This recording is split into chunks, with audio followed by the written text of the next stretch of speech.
Hello, and welcome to The Content Engine. We believe that in order to thrive in today's business landscape, every company needs to become a media company.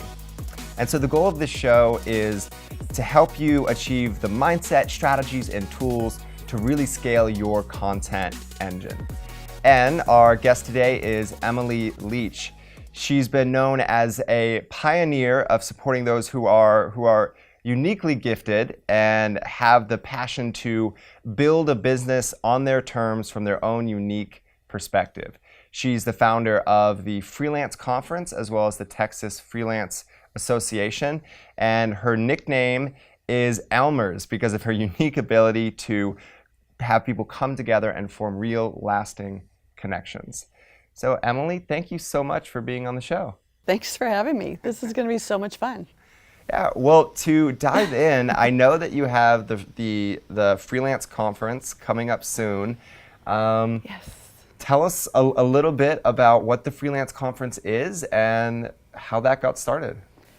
It's actually kind of a funny story. So back in 2014, I had been asked by a woman here in town, you know Lonnie, right? Rosales. And she had asked me to start up a Facebook group for freelancers to connect them with gigs. It's like, sure, I can do that. You know, I'm a freelancer, I can manage that. And it was so amazing to watch the community grow and watch people begin to ask each other questions and just share and feel safe in a space, you know? And about 4 or 5, I guess about 6 months in, I was sitting there watching a conversation, interacting with the conversation. It's like, oh man, I want to do this. I want to go to an event where other freelancers are, and I don't have to worry about someone telling me to get a job, and you know, all the things that freelancers sort of have to contend with, or at least we have in the past. I think that's sort of going away now. And so I went and did some research, and it didn't exist. It's like, how could there not be a conference for freelancers? So there's industry conferences, but there wasn't one just for freelancers to kind of get together Just and do their thing. in general, people from any industry. Just in general. Yeah, I call it industry agnostic. Maybe it works, maybe it doesn't, but it is the right word. And so I sat there for a minute and I said, you know, I've been doing TEDx events for like 5 years. I've been a freelancer for a long time, since '92. How hard could this be? So I got onto GoDaddy. That's where everybody starts their business, right? GoDaddy, and I just put in some domain names, Freelance Conference, since that's what I want it to be. And it was available. So what better name? And so by the time I went to bed that night, which was about midnight, I had a domain, a website, graphics, I had a date kind of picked out because I did some research. And then by the end of that week, I had a location in the whole 9 yards. And so within 100 days, we had our first conference. And here we are 3 years later. That's amazing. It turned into a real thing. So one thing that you mentioned when we chatted a few weeks ago is that when you first created the conference, you kind of had this notion like, okay, this is going to be this event that I put on, and then I'm going to keep doing my freelance work, you know. And now it's grown into this movement and this community that extends so far beyond just the conference itself. Was that purely? Did that just kind of happen, or was that part of your unique gift? Were there like things that you kind of did to help foster that community? I think the answer is yes to all of that, although it wasn't knowing. You know, it wasn't intentional in that I just wanted to go to an event. But in the way that I was taught to do events, because I learned through TEDx, is that you build an experience, you build a way for people to talk, you build a way for people to build community within the conversation and within the event. So I didn't realize that that's what I was building.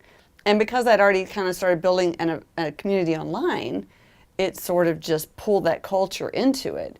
And I remember, and I still use the word a lot today, I've used it once already today, is the word safe. You know, when you're building a community and you're building a space that you want people to be able to talk about, whatever's going on, it has to be safe for them. And so I had to evaluate what makes it safe. And so I stole a little bit from Lonnie in that, you know, no sales are allowed. We even curtail the amount of events that are talked about in there so that it's really just about the concept of doing business as a freelancer. So we don't even allow, you know, so it's for gigs, right? So people come in and they post their gigs, but people chat as well in there. We don't allow anybody to put free gigs, volunteer gigs, equity exchange gigs. It's about we're walking our walk. We want freelancers to get paid for what they're worth. And how do you describe someone that is a freelancer? Like, what's the difference between someone who's a freelancer versus a business owner, and what kind of mindset does someone, I mean, because you've worked with thousands of freelancers at this point, what kind of mindset do you have to have in order to really achieve success? Like, maybe you're at a corporate gig and you're like, want to take that leap. Like, what do you out. Yeah. Like, well, what does it take? To go back to the beginning of that question, though, is a freelancer is a business person, right? So a freelancer is an individual that has chosen the freelance business model. So what is the difference really? And it gets confusing because even myself, sometimes I'll say freelancer versus a business owner, and then I'm like, they are a business owner. So, there's this sort of gray line in there. And so I think what we mean typically by business owner is the person, the human that now has 2, 3, 4, 5 people working for them. And so they've expanded out of just the solopreneur freelance business model. But there isn't really good words for that because they are both business owners. Now, what defines a freelancer versus this, micro business owner is that they're working for themselves, with themselves. They're usually designing a life or a lifestyle around their business instead of their business running their life. Their life runs their business. At least that's the goal, the end goal typically. And so it takes a personality. It takes a mindset to be able to get up and go, make yourself get up and do the work. It takes a mindset to be able to go and find clients or make strategic partnerships if you're not a big person to go out and do networking and stuff. So you have to figure out those pieces. How am I going to work? How am I going to work the best? What kind of work do I really like to do? Because I'll tell you what tends to happen with freelancers is they go out and take any job, any project, any gig they can get, and it's usually not what they want to do. And then they start doing it over and over and over again because, well, you just hired me to do this. I did a great job. So you're now going to tell, Joe that I do this and I do a great job. And Joe's going to call me to do that. And I'm like, all right. And I'll do it again because I need the money. And yeah, you get kind of like stuck in this So that's why it's lane. So important for freelancers. And I get that it's hard. It is wicked hard to tell somebody, no, I don't do that. I can, but no, I don't do that. So that they can break their own cycle.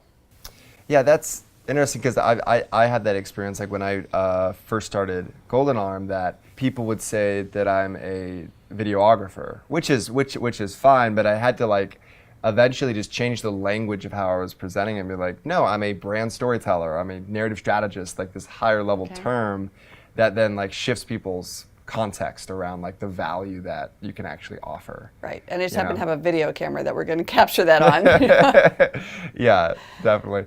So in terms of the relationship between, freelancers and businesses, a lot of small businesses will leverage freelancers in order to grow. Absolutely. I've certainly had missteps, like starting to work with freelancers a couple years ago where things weren't necessarily done on time or expectations weren't set, and it wasn't necessarily any one person's fault, but it's just there's always that sense of nervousness about outsourcing something or delegating something to someone outside the team. So from your experience, what are ways that businesses can just help create more consistent, better results and working relationships when it comes to freelancers? Actually, I think you answered it. It's building and meeting expectations. Being upfront. They're hard to talk about sometimes. Like, I expect this out of you. And I'm actually working with someone right now, and I feel it inside that it's sometimes hard to just say, you know what, I'm expecting you to do this. And I don't know why. But it happens to, I would say all of us, but I'm sure there's some people out there that's like going, I don't have a problem doing that. I'm paying you. You're going to do what I tell you to do. But I believe it's just time and conversation, communication, and being able to, I wouldn't say build a friendship so much as being able to just build a really strong platform that that both parties, or 3 parties, however it is, that you both know that everybody at the table has the best interest of the project in mind. And so if you do something really stupid, instead of me getting angry that you did something stupid or screwed something up, because I know that you undeniably have our best interest or this project's best interest at hand, then I just have to come to you and say, what happened? Because you're a human. You may have just totally screwed up. Or you may have said, well, based on what I saw, this looks like, and you could, who knows, you may walk out of there and go, you're right, that's exactly what should have happened. It looks wrong now, but in the long run, it's right. Because you don't know, because you assume the worst of them instead of the best. Mm-hmm. Yeah, and when you start from that place, it's hard to get out of it. And you're never going to actually learn Yeah. if you're just casting blame. Yeah. Would you say part of that too is kind of like painting that end result, you know, in terms of because often someone will, you know, you're working, someone will deliver something that's just different than what you expected. How do you clarify like the actual goals, whether someone's helping you build a website or shoot a video or, you know, work on something? Like, what kind of language do you use to like make sure that the language you're speaking is the same language they're speaking? The tool that I use is, what did you just hear? I like that. Yeah. And I do it a lot. And I will say, I'm not trying to be a pain in your ass. What did you just hear? Because I know that I'm not great at articulating stuff, and so I take the blame for that. But I still need you to hear what I think I said, and that way they either heard it or didn't hear it. And then the other strategy, of course, is just set micro milestones. You know, every couple of days or every day, depending on the how long the project is or how intense it is. Check in. You know, don't wait till the end until you have the entire project's done. You're frustrated, they're frustrated, you don't want to pay for it, and they just put in all this bunch of time, and so they want to get paid. It just leads to a really awful space. Yeah. So you check in a day or two later and like going, nope, I really said gold. I promise I said gold. That's orange. You know, whatever it is, and you can fix it. And then over time, you guys will learn each other's communication styles and expectations, design styles, all that kind of stuff. You have to put the time in. Just like you would an employee, you have to put the time in. Right. Yeah, and that's part of the, like, some businesses are not willing to, they'll just like, oh, here's this just person, I'm just like pushing it onto them and they're going to handle it. And now it's like management through abdication rather than delegation. You know, it's like, I don't have to think about this anymore. That is awesome. What a great word for it. Yes. And that way I can go to my boss and say, well, I handed it off to Julie and she's not doing anything with it. I have no blame whatsoever. Yeah.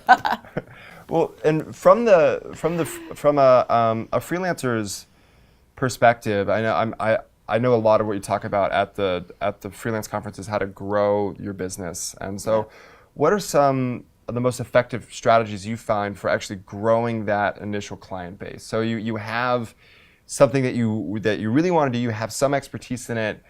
Then you need to hustle to actually find those first people that are willing to commit to you, to have you do the work. Usually, I mean, there's a few that get lucky and, you know, they have connections and that kind of thing. So what I tell people, if you're brand new, you have no work, and especially if you have no portfolio of whatever it is you do, I tell people to go find 3 nonprofits that are doing something you believe in, and just literally walk in their front door and say, I want to make a video for you, you know, if that's what you do, right? And I want to tell your story, all on me, but here's what I expect. I want to be able to use it in my portfolio, and I want a testimonial for you, and assuming I do a really great job, if you know anyone else in your sphere that would benefit from this, here's what my price structure is. I would love some referrals. Well, I know that this is some of the information that's obviously covered at the Freelance Conference. And I'm just so curious to know your advice for other companies or organizations that are looking to create an event like the Freelance Conference. I mean, in terms of bringing in speakers and building this community around that. And, you know, it's grown so much just over a short couple years. Yes. And so do you have any advice for them on how to structure it, how to create that brand and that movement behind their events? Well, it's definitely building the movement, the need for the movement first. You know, there's definitely a strategy, or I think there is. In my case, you know, I had the community first, and then I layered the event on top of it. Can you do it the other way? Yes, I think it's probably much more difficult. So it comes from within. I don't know if you can put a group of people around a table and just say, I need you to create an event that has a community and a culture and and go to work. Yeah. If they don't have a passion for it and a true interest in its outcome. It has to come from, the culture comes from the people that are creating it. And that one or two people that are willing to always stand there and say, you know what, that big conference is doing it this way, we can do it. And that one person that stands there, or two people that says, I don't care, we're doing it this way because this is different and this is what our community is missing. Mm-hmm. It's the harder way, it's the longer way, but it doesn't mean it's not the right way. For instance, for the Freelance Conference, so what we've done is over the couple of years, we've learned a couple of things, right? And that most freelancers are introverted, or at least have a really introverted side to them, even if they're, I think they call it ambivert now, where you're a little bit of both. But still, I watch it. You get a group of freelancers together and you can sit side by side with them like this and they'll talk and they'll laugh and have a great time. Maybe even bring one or two more people in and it's still fun. You bring in 25 people, almost all of them will go find their corner. And it's not that they don't want to talk, it's that they're not quite sure what to start with. Right. So this year what we decided to do is create a set of games, like simple games. Do you remember Kerplunk when you were a kid? Mm-hmm. So we're going to build out a life-size Kerplunk and a life-size Connect 4 and Jenga and a couple of others, games that we all know how to play, super fun, and then pull people together in teams and create like a tournament or something like that. So that Friday morning when you walk into that conference hall, you're walking in with a group of friends. So look for those things that your audience, your tribe, if that's what you're trying to create also, needs. So my tribe, or the tribe that I'm attracting, needs to understand and learn how to run a business, especially as a solopreneur, and they want and need to get more work. So those are our two objectives. And the building in the community concept and the games is all a way of getting them prepared and meeting strategic partnerships. For a business that wants to look for freelancers that they can use to help grow, what are some resources that you would suggest, or places that they should seek out talented freelancers? Well, if I had my way, I would put, so the community that I told you about that started all of this, I kind of call it the crazy train sometimes, that started all of this it's called Austin Freelance Gigs. It's on Facebook. And we've started a Dallas one and a Houston one. So if I had my way, we would have a whatever city name freelance gigs for like every even moderate sized city across the country. And who knows, maybe I'll get that someday. Because that has been a beautiful way for people to connect and find freelancers. And the reason for that is I come on, I say I need a logo redesigned. I need a story told on video. I need a videographer for an event. Mm-hmm. And yeah, you get some people that come in and say, hey, I can do that. Hey, I can do that. But in the rules, not that everybody does it, but in the rules, it's, you're supposed to post your portfolio. But the neat thing that happens is, it used to just be me in the beginning, but then everybody else caught on, which was gorgeous. And they're like, oh, you should really work with this person. You should work with that person. So now you're getting referrals. Mm-hmm. And so the quality of freelancers overall has been so much better. We've had some. I've literally gotten calls or emails like, hey, I hired this one freelancer off of the site. Didn't go so well, and I called the freelancer. I got their side of the story if they answered the phone, or vice versa. I had a freelancer who said, hey, I really don't think anybody should be hired from this company, and I called the company. So we've moderated some of that as well. Literally, we've had in 3 years, I've had 3 of those. Not many. That's amazing. I mean, I'm part of the Austin Freelance Gigs group. We posted in there a number of times. Yep. As well as actually gotten some business out of it as well.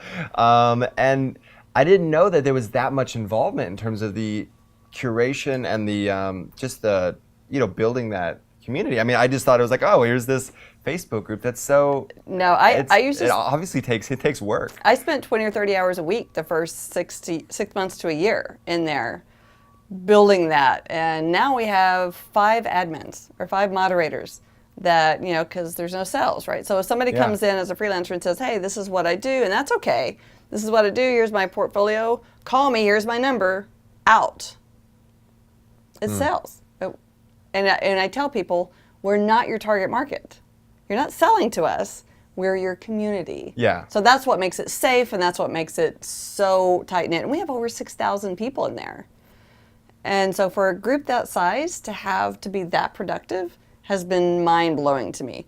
So let's just say you don't have a freelance gigs group in your city. We can fix that, but until then, I would go to Cloud Peeps has a really great owner behind them, so cloudpeeps.com. They're having a little bit of some problems right now just because they have way more freelancers than they have gigs being brought in. But she's actually stepped back and said, hey, we're going to do this right. So they only promote, domestic freelancers, which is one of the things that's different about their marketplace. And we want to make sure we have a solid foundation. We fix the glitches that come up as they come up. And I have the time to go after and start really getting in good, solid gigs. And so I love what their passion is and their path forward. So just be a little patient with them. They're going to get there. Otherwise, the best places to get gigs, projects, whatever word you like to use for that, reach out to your network. Don't be a douchebag about it. Just reach out to your network and say, hey, maybe I'm getting started, or I'm in a slump, or whatever. Or maybe you're just trying to add something new to your portfolio. And just say, hey, I'm looking for one project or two projects, whatever it is. And I'm going to do these at a discounted rate because I love you. And I'm trying something new. Do you have anybody? Do you have anyone you could introduce me to? To me, those are your best bets. There's tons of what we call marketplaces out there. We can go put your stuff on there, your information, and find projects and this kind of thing. And there's some people make really great money at it. I don't have that skill in those particular workspaces, so they didn't work for me. What worked for me was going and making really great relationships. And would you recommend the same tactics from a company's perspective in terms of just like reaching out to other people in your network, as opposed to going to just a site like Upwork where you're just going to go through like a whole bunch of... Right. Yeah. I would, because it also requires some authenticity on your part, the company's part, the freelancer's part, and some, digging deep and really being able to make sure you're being real, not just with yourself, but how are you being with the person that you're making the ask of? And I'm not going to say make the ask very often. And when you're making the ask, realize that you're making an ask. And if it turns into work, make sure that you pay back somehow. Whether it's maybe a check or a cup of coffee at least, or at the very, very, very, very least, a really awesome phone call that tells them how wonderful that was. And if it changed your life, if it changed your business or anything. Sometimes a lot of us, we just want the gratitude of being told, hey, that was great. Thank you. Gratitude goes a long way. It can go a long way, yeah. Well, that's amazing that the Austin Freelance Group has grown, or Freelance Gigs has grown so much, and there's other groups opening, and obviously with the Freelance Conference and everything, this movement towards freelance work and just this blend where it's not quite so stratified between like you work for a company or you are like you own a traditional great business. Big business. There's like all this stuff in between. And where do you see this movement headed? What do you see as the future of work over the next 5, 10, or more years? Well, as freelancers, we are going to take over the world. No, I'm just kidding. We were talking about this a little bit earlier, and I wrote a little bit of an article on this earlier today. And I love the question because for me, having been a freelancer so long, I literally started in 1992. And I've taken some jobs off and on throughout the years as I tried to figure out who I was and where I needed to be. But those years, a lot of those years, you just didn't tell people what you did because you got something along the lines of, well, maybe the next job will be, maybe you can keep the next job, or when are you going to get a real job, or when are you going to make real money? And people worry about you because you don't have a real job kind of thing, and you don't own a real business. And I said, wait a minute, I raised my son, I raised myself, kind of, and I paid my mortgage. How's that not? So a lot of that is going by the wayside. Society is starting to accept freelancers as a true business model, and even the business world is starting to really embrace the freelance business model because it's allowing them so much more flexibility and freedom. They can go in and we have a small project, we have a large project, but it isn't a project that we need to go and hire a bunch of FTEs, full-time employees for. We can go and bring on 2, 3, half a dozen freelancers, get this project done and get the exact skills that we need. And when it's done, we don't have to do anything. You know, they go their way, we go our way, and we're all very happy campers, and bring them back in. You know, there's so many different evolutions of this process happening. Then you have the on-demand, some people call it the gig economy side, the Instacart and the drivers and Uber drivers and stuff like that. And I love all that stuff as well. I wouldn't call them freelancers quite so much, just because it's a little different animal, I think. But what I love is that so many more people are getting the opportunity to stop and say, hey, what do I want out of my life? Not everybody wants a mortgage and a couple of cars and, you know, the house in the suburbs, is that what it's called? And then work my butt off 40 to 60 hours a week to make sure that I get paid for that I'm able to pay for that. And that's what a lot of our parents was raised doing. Not that it was right, not that it was wrong. That's what they wanted out of life. Now we're starting to change the way our tune a little bit. It's like, you know what? We've all seen way too many people spend their 30 years or 40 years in a job so that they could retire and go travel the world, only to retire and sometimes die within a couple of years. And so, like, wait a minute. A lot of us are standing up and saying, I don't have to wait. Why How can't can I start do this implementing now? that now? Yes. Mix it together. How can I mix this together some? It may mean that I make less money. It may mean that I make as much, if not more. You know, surprisingly, we've not done a ton of surveys, but I've seen a couple surveys on freelancers, and I think it's something like 77% of them say that they make as much, if not more, than when they were at a job. So, like, all right, well then. Yeah, that plus yay. plus the plus the freedom of their own time. As they learn to really work that. That's kind of the trickiest part. And that's where you get into when do I expand and bring on admins and things like that so I can take vacations and different things. So that's a different conversation. But I think the future of freelancing, the future of this independent work, is really only going to get bigger. And the primary reason for that, I think, is twofold. One is that it's accepted, and so there's not the guilt and the stigma around it. And two, it's accepted by the rest of the business and corporate entities in that they use freelancers more. There's more of more work for them to do. And it allows you to have, like you said, the freedom to roam if you want to. Well, where can people find more about you or the Freelance Conference online? Well, they can find everything at emilyleach.com, which is leach.com. And then, of course, you have the freelanceconference.com. And so definitely go out there. We have tickets on sale. We have all the information out there as well. Love to see you guys at the Freelance Conference, of course. And then I've got my own podcast coming up, Genetically Unemployable, that I'm working with a couple of people on. And then we've got the Texas Freelance Association out there that you can get some information on, and which is a nonprofit for freelancers. And then we have the conference. All right. Sounds good. Thank you so much for being on the show. Thanks for having me. Yeah. All right. And thank you so much for watching this episode of The Content Engine. Remember, this is a weekly show, so I encourage you to please subscribe so you see new episodes as soon as they come out. Thank you again. Until next time.